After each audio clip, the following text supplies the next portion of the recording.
नमस्कार। आप सब कैसे हैं? मुझे आपसे कुछ कहना है। बहुत साल पहले की बात है कि दो बहनें थी। वो दोनों जो बहनें थी उनमें ज़्यादा अंतर नहीं था, 4-5 साल का ही आयु का फर्क था।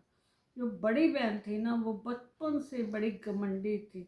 मतलब वो हर बात और मतलबी भी बहुत थी। बचपन में सबसे लड़ाई करती, मतलब अपने आप को बहुत, मतलब कुछ समझती कि मैं बहुत कुछ हूँ। और छोटी बहन को मारती रहती, कभी कुछ करती कभी कुछ करती। छोटी बेचारी जिद बहुत अच्छी थी।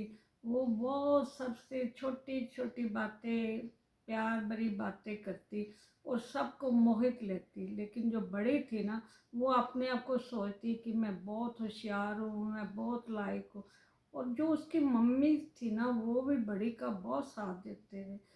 गलती कोई भी करती, वो बड़ी करती। छोटी की तो बेचारी गलती कभी कभी करती। बचपन में वो भी जाने अनजाने करती, लेकिन मार बड़ी के कारण ही छोटी को पड़ती। छोटी बेचारी बचपन से ही ना चुपचाप सहमी सहमी रहती। वो पढ़ाई में भी बड़ी लायक थी, लेकिन बड़ी पढ़ाई में भी नहीं लायक थी, लेकिन वो अपने आप को ऐसे शो करती कि जैसे वो बहुत, मतलब पढ़ी लिखी है, और छोटी को कुछ नहीं आता। लेकिन जो उसके घर वाले थे ना, वो भी बड़े का साथ देते। माँ बाप भी बड़े को साथ, वो उसकी हरकतें, उसकी शरारतों को बहुत पसंद करते। अगर छोटी कोई शरारत करती या कोई बात करती, उसको डांट के बिठा देते, चुप कर तू नहीं ऐसे। लेकिन बड़ी को बहुत लाड कर कर के ऐसे हुआ कि वो बहुत झूठ भी बोलने लगी, सबके से लड़ाइयाँ भी करती। अपने जो उनके घर में रिश्तेदार आते, कोई नमस्ते नहीं, कोई कुछ नहीं। छोटी आराम से सबसे नमस्ते करती, सब कुछ कर, मतलब बचपन में भी उनके घर में ना एक फर्क सा हो गया था। बड़ी को बड़ी हर चीज़ में जहाँ भी जाते बड़ी को लेके जाते। छोटी को तो ज़्यादातर बहुत कम ही लेके जाते, उसको घर में छोड़ के जाते। और छोटी बेचारी को ऐसा हो कि उसको घर के काम करने में ना वो ही अच्छा लगने लगा। वो भी समझने लगी कि मेरे परिवार वाले मेरे को इतना प्यार नहीं करते, या पता नहीं क्यों नहीं पूछते। वो बचपन था, वो बात भी किससे करती कि मेरे साथ ऐसा क्यों होता है। लेकिन वो उसने सोचा कि एक घर में ही मैं रहती हूँ, वो पढ़ाई भी करती, हर काम जो अकेले ही सब बेचारी करती रहती, और घर का भी काम सीखती।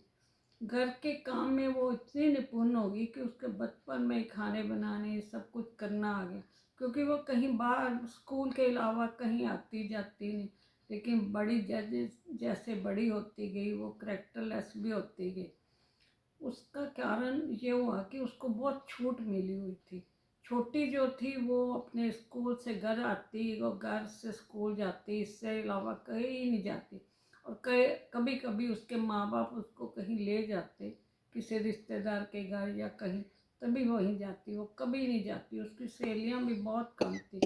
जो उसकी सहेलियाँ थी वो बहुत अच्छी थी, लेकिन जो बड़ी लड़की थी ना, उसकी सहेलियाँ ही नहीं, उसके लड़के भी दोस्त हो गए। और वो इतनी आवारा सी हो गई, घर में इतनी शरीफ बन के रहती कि माँ बाप सोचते उनकी बेटी तो स्कूल जाती है, अच्छी है बहुत, लेकिन वो बचपन से ही ना, मतलब ये लड़कों और लड़कियों के गलत संगत में पड़ गई थी। घर में वो उसके, तब भी उसको बहुत अच्छी समझा जाता था। माँ बाप को उसकी हरकतें नहीं पता थी। और एक दिन क्या हुआ, उसके पापा का एक्सीडेंट हो गया, और वो काफ़ी उनके चोटें लग गई। जो घर में उनके बहुत पहले पैसा था, बड़े अमीर लोग थे, धीरे धीरे घर में कमी होने लगी।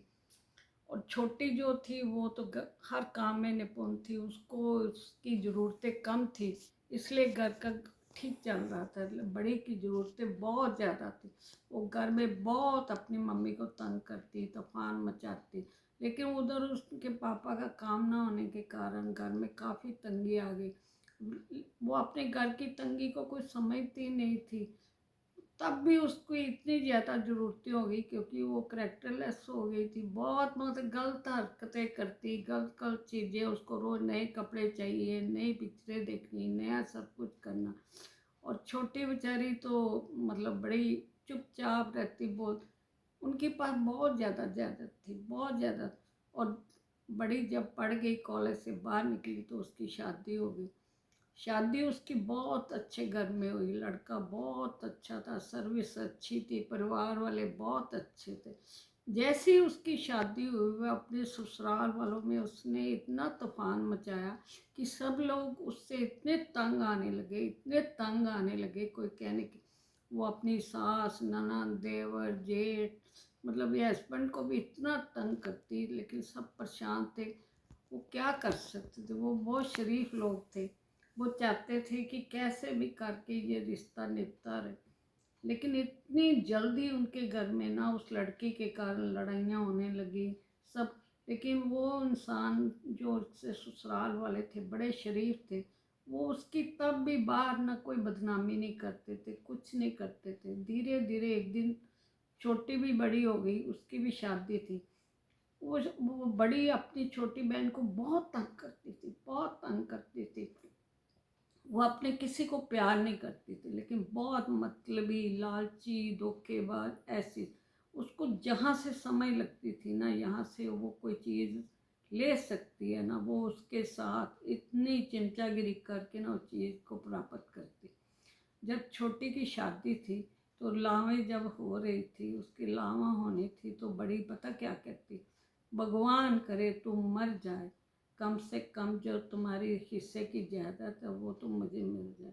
उस बहन बड़ी को इतना नहीं तरस आया कि मैं अपनी छोटी बहन को क्या कह रही हूँ, कैसे। उसको इतना लालच था कि अगर ये मर जाती है तो इसकी जायदाद भी मुझे मिल जाए।